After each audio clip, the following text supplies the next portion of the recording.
ఆస్తి పంపకాలు, కాలేజీ గొడవలు కారణాలు ఏమైనా మంచు ఫ్యామిలీలో పరిస్థితులు టాక్ ఆఫ్ ది ఇండస్ట్రీగా మారాయి.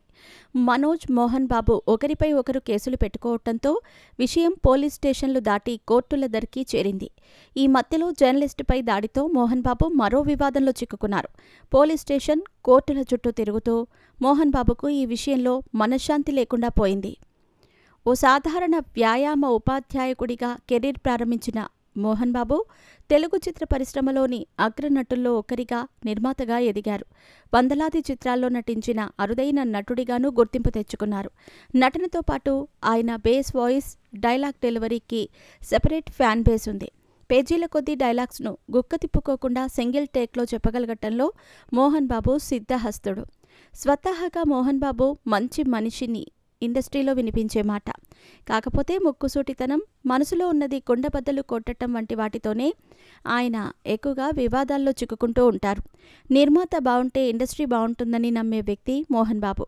తొలినాళ్లలో విలన్ వేషాలతో బిజీగా ఉన్న ఆయన స్టార్ హీరోలకు ప్రతినాయకుడిగా నటించారు.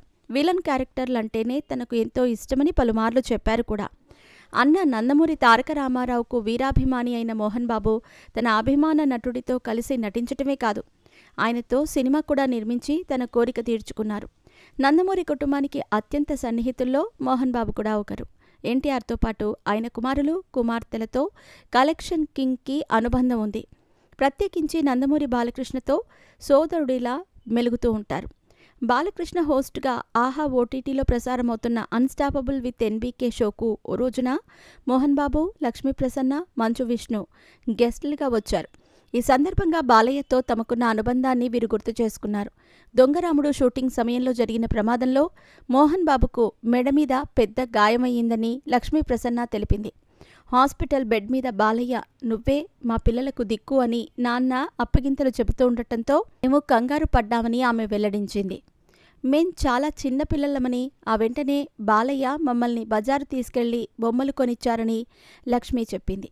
నాన్నగారికి గాయమైన తర్వాత ఇంటికొచ్చి మా అమ్మతో మాట్లాడిన దృశ్యం ఇంకా గుర్తుందని విష్ణు అన్నారు.